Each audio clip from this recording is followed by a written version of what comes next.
एक graphic designer का पहला जॉब कैसा होता है और क्या क्या चैलेंजेस आते हैं, कौन कौन से ट्रैप हैं जिसमें आप फंस सकते हो और कौन कौन से पॉजिटिव पॉइंट है जिसको लेके आप बहुत आगे जा सकते हो।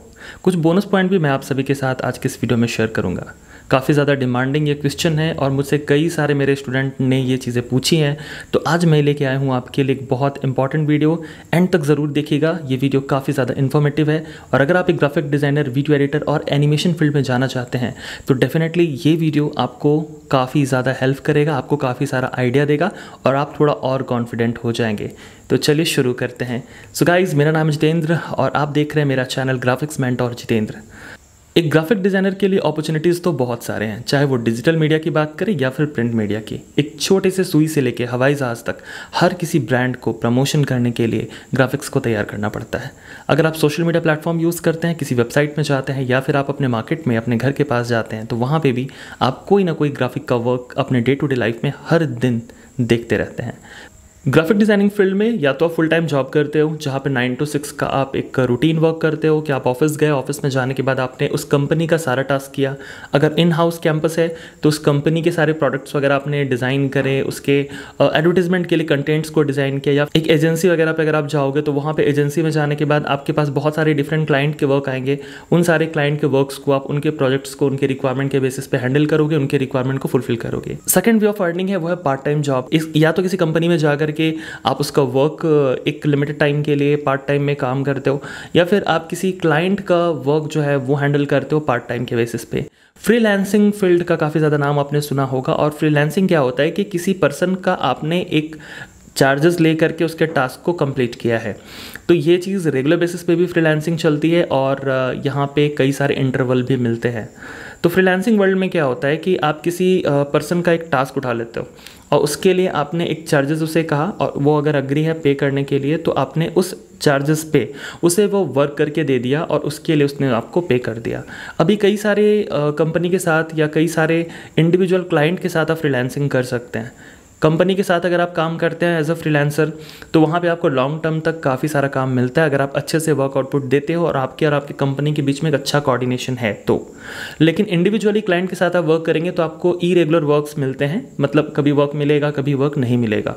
तो ये भी इस इंडस्ट्री का फैक्ट है। कई सारे लोग ऐसे भी हैं जो फुल टाइम जॉब के साथ भी फ्रीलांसिंग करते हैं, पार्ट टाइम जॉब के साथ फ्रीलांसिंग साइट से कर लेते हैं, और कोई ऐसा पर्सन है जो full time as a freelancer भी यहाँ पे वर्क करता है।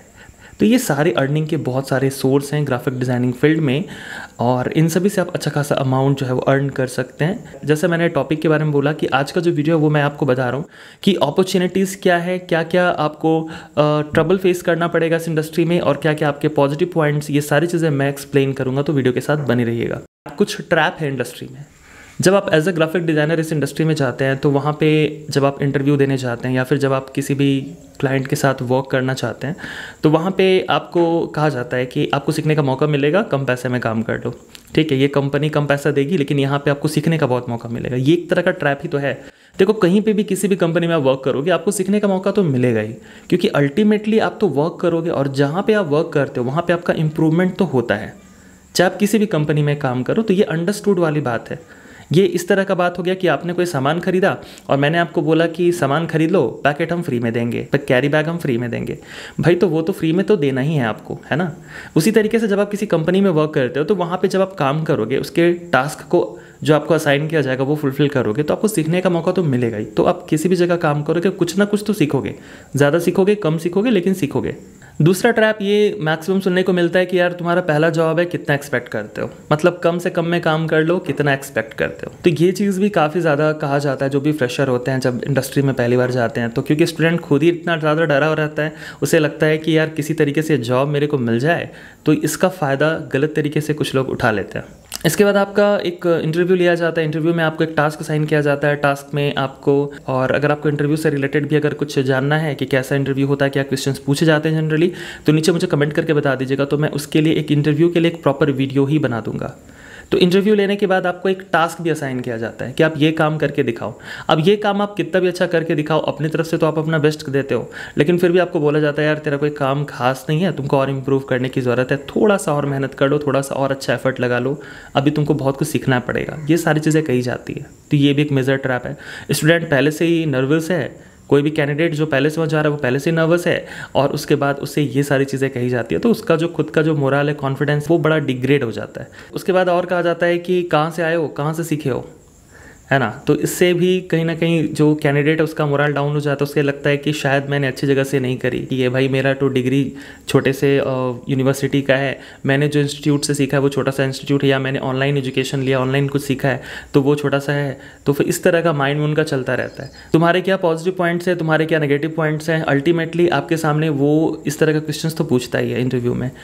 इस तरह के क्वेश्चंस अक्सर बोले जाते हैं। इसका कारण ये होता है कि ये देखा जाता है कि जो कैंडिडेट इंटरव्यू देने आया है वो कितना नर्वस हो जाता है, क्या वो कॉन्फिडेंट है, क्या उसे पता है कि वो खुद कौन है या उसका काम का लेवल क्या है।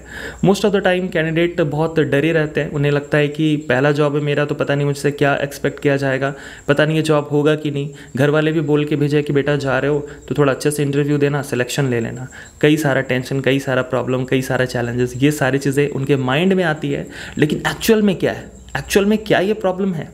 बिल्कुल भी नहीं, ये कोई प्रॉब्लम नहीं है। चलिए मैं आपको बताता हूँ आपके क्या क्या पॉजिटिव पॉइंट है, थोड़ा सा कॉन्फिडेंस तो आएगा। सबसे पहला आपके साथ पॉजिटिव पॉइंट है कि जब आप पहली बार जाते हो इंडस्ट्री में तो आप बहुत ज़्यादा एनर्जेटिक रहते हो, आप एक्साइटेड रहते हो अपने काम को लेकर के, खुद को लेकर के, क्योंकि आप सीखने के बाद पहली बार इंडस्ट्री में गए हो।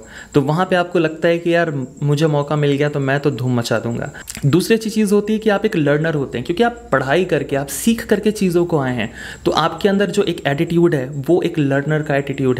और इंडस्ट्री में कोई भी पर्सन अगर आज अच्छे पोजीशन पे है तो वो एक अच्छा लर्नर है, तभी जाकर के वो एक अच्छे पोजीशन पे है। आपको खुद को अपडेट करते रहना है, आपको खुद को और ज़्यादा बूस्ट करना है, खुद ज़्यादा इन्हांस करना है, खुद को और ज़्यादा कॉन्फिडेंट बनाना है। जब आप फ्रेशर होते हैं, जब आप नए होते हैं, फील्ड में जाते हैं, तो आप चैलेंजेस फेस करने से डरते नहीं हैं।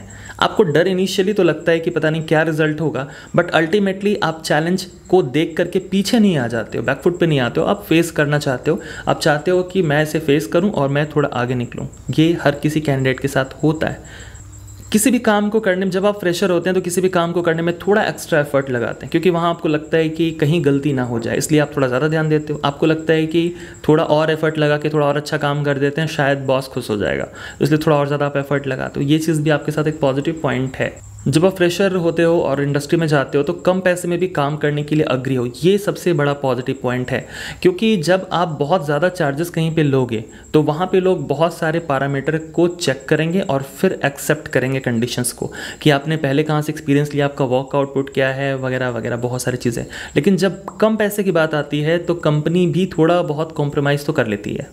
और भी कई सारे पॉजिटिव पॉइंट है जब आप फ्रेशर होते हो। अगर मैं गिनने बैठ जाऊं तो फिर अगले 2 घंटे तक का ये वीडियो सिर्फ मैं आपके पॉजिटिव पॉइंट को लेके बना सकता हूं। 10+ ईयर्स का मेरा खुद का एक्सपीरियंस इस इंडस्ट्री में काम करने का, तो मैं आपके साथ कुछ बोनस पॉइंट शेयर करूंगा, जो चीज़ें मैंने सीखी हैं, जो चीज़ें मैंने देखी हैं और जो चीज़ें मैंने खुद पे भी इम्प्लीमेंट की हैं। 7 सालों से मैं लगभग पढ़ा रहा हूँ, सिखा रहा हूँ, लोगों को ट्रेन कर रहा हूँ। तो वहाँ पर भी मैंने कई सारी चीज़ें सीखी, कई सारे लोगों को ट्रेन किया और आज वो सभी अच्छे अच्छे लेवल पर काम कर रहे हैं। सबसे पहला स्टेप है, कोई भी अगर आपको कैंडिडेट, कोई भी पर्सन अगर आपको बोलता है सॉफ्टवेयर मैटर नहीं करता, सॉफ्टवेयर मैटर करता है। सॉफ्टवेयर डेफिनेटली मैटर करता है। अगर आपको पता ही नहीं कि सॉफ्टवेयर पे काम कैसे किया जाता है तो फिर आपका कितना भी स्किल्स क्यों ना हो, लेकिन आप उसको एग्जीक्यूट नहीं कर पाओगे। मान के चलो कि आप एक बहुत अच्छे मूर्तिकार हो, लेकिन आपके पास हथौड़ी और छेनी ही नहीं है, तो उंगली से तो मूर्ति के पत्थर को तोड़ोगे नहीं, उसके लिए हथौड़ी और छेनी की तो ज़रूरत पड़ती है। तो टूल्स आर वेरी इंपॉर्टेंट। अगर ऐसा नहीं होता तो बड़े से बड़े आर्टिस्ट सिर्फ एक पेंसिल को उठाते और उसी से सारा चीज़ कर देते। वो डिफरेंट ब्रशेज़, डिफरेंट पेन्स वगैरह या फिर पेंसिल स्ट्रोक्स को लेके वर्क नहीं करते। अगर आपको बहुत अच्छा आउटपुट देना है तो आपके टूल्स भी आपके पास अच्छे होने चाहिए, क्योंकि आप 100 cc की बाइक को लेकर के रेस में पार्टिसिपेट तो कर सकते हो बट रेस में जीत नहीं सकते। क्यों? क्योंकि वहाँ पे और अच्छे अच्छे बाइक्स हैं। तो टूल्स डेफिनेटली मैटर तो करता ही करता है। आप माउस से कितना भी मेहनत कर लो, लेकिन पेन टैब से जो अच्छा डिजिटल पेंटिंग आप बना सकते हो, माउस से वो नहीं बनेगा। नहीं बनेगा भाई, नहीं बनेगा। बहुत ज़्यादा एफर्ट लगाओगे, कोई होगा पता नहीं एकदम से मिरेकल टाइप का कर देगा, I don't know, but in general ये चीज़ें पॉसिबल नहीं है उस तरीके से। तो टूल्स तो आपके पास अच्छे होने चाहिए। तो सॉफ्टवेयर पे जितना ज़्यादा एक्सपर्टीज़ कर लें, सारे सॉफ्टवेयर के टूल्स को अच्छे से समझे, उस सॉफ्टवेयर की मैक्सिमम पॉसिबिलिटी क्या है, उस सॉफ्टवेयर में हम क्या कर सकते हैं और उसको लेके हम कहाँ तक जा सकते हैं, ये चीज़ आपको एकदम बिल्कुल बढ़िया तरीके से क्लियर होनी चाहिए। चाहे किसी भी कंपनी में आप अप्लाई करो, आपका जो वर्क है वो आपका फेस है, वो ही दिखाएगा कि आप कितने एबल हो, कितने कैपेबल हो और उस कंपनी में आप कितना अपना बेस्ट दे पाओगे। अगर आप अपने पोर्टफोलियो को अपने फ्री टाइम में अच्छे से नहीं बना पाओगे तो उस कंपनी में जब रश का आवर चलेगा तो उस बिजी शेड्यूल में किसी क्लाइंट के लिए, किसी कंपनी के लिए आप अच्छा वर्क कैसे करोगे। ये बड़ा ज़रूरी है कि आप वहाँ पे अपने बेस्ट वर्क को दें। आप 20 वर्क्स बनाएं और जिसमें से 5 बेस्ट वर्क का सिलेक्शन करें अपने पोर्टफोलियो में। अपने सारे वर्क को अपने पोर्टफोलियो में बिल्कुल भी शोकेस ना करें। जब फ्यूचर में कभी आप किसी क्लाइंट के साथ डील करें जहां आपको फ्रीलांसिंग का वर्क मिलना है या फिर आप किसी दूसरी बड़ी कंपनी में जा करके जॉब करना चाहते हैं, वहां पे आप अपने अच्छे पोर्टफोलियो को शोकेस करके और अच्छा जॉब ले सकते हैं और ज़्यादा अच्छा अपॉर्चुनिटी को ग्रैब कर सकते हैं। सो पोर्टफोलियो पे हमेशा काम करें। एज अ फ्रेशर सिर्फ पोर्टफोलियो पे काम मत करें, क्योंकि स्टार्टिंग में नहीं, आपको होल लाइफ अपने पोर्टफोलियो को स्ट्रॉन्ग करना है और ज़्यादा अच्छा करना है और ज़्यादा बेहतर करना है।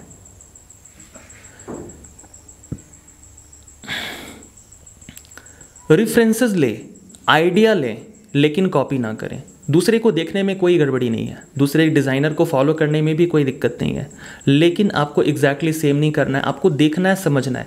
जब आप 10 लोगों को देखते हो तो आपके माइंड में और ज़्यादा क्लैरिटी आती है, आपको और अच्छे से समझ में आता है कि इसमें और क्या क्या किया जा सकता है। अगर हम 10 बुक पढ़ेंगे तो मेरे माइंड में एक नए बुक को लिखने का आइडिया ज़रूर आ जाएगा। तो उसी तरीके से जब हम कई सारे लोगों को फॉलो करेंगे, जब हम उन्हें देखेंगे, उनके वर्क्स को देखेंगे और उनके टेक्निक्स को देखेंगे, उनका वर्क करने का तरीका समझेंगे, तो डेफिनेटली हम खुद को और ज़्यादा बेहतर बना सकते हैं। खुद गलती करके सीखने से ज़्यादा अच्छा है कि हम दूसरे को देख करके सीखें और खुद अपने आप को उससे आगे लेके जाएं। और एक सबसे इंपॉर्टेंट चीज़ है जो एंड ऑफ दिस वीडियो मैं आपके साथ शेयर करना चाहता हूँ, वो है आपका कम्युनिकेशन स्किल्स। कम्युनिकेशन एक बहुत बड़ा पॉइंट है और यहाँ पे आपका बॉडी लैंग्वेज किस तरीके से कम्युनिकेट करता है, कितना पॉजिटिव हो आप, कितने एनर्जेटिक हो, कितने एंथुजियास्टिक हो, कितने कॉन्फिडेंट हो, किस तरीके से बात कर रहे हो, किस तरीके से अपने डिज़ाइन को शोकेस कर रहे हो, ये सारी चीज़ें आपके कम्युनिकेशन का ही तो पार्ट है। जब भी आप किसी क्लाइंट के साथ डील करेंगे तो वो डील ट्रैक होगा कि नहीं, आपको वो वर्क मिलेगा कि नहीं, ये सारी चीज़ें आपके कम्युनिकेशन पे बहुत ज़्यादा डिपेंड करती हैं। तो अपने आप को इम्प्रूव करें, खुद को और ज़्यादा कैपेबल बनाएं ताकि इंडस्ट्री में आप और बेहतर कर सके। सो अगर ये वीडियो आपको अच्छा लगा तो लाइक एंड शेयर करें। सब्सक्राइब नहीं किया है तो कर लीजिएगा ताकि इस तरह के वीडियोस आपको मिलती रहे। आपके किसी तरह का कोई डाउट है तो नीचे कमेंट करके मुझे बताइएगा। आप सभी के कमेंट को मैं पिक करता हूँ, वहाँ से मैं क्वेश्चंस पिक करता हूँ और उसके रिलेटेड वीडियोज़ भी बनाता रहता हूँ। तो मिलते हैं अगले वीडियो पे कुछ नए टॉपिक के साथ। So that's all for this session guys, bye, take care and thanks for watching this video.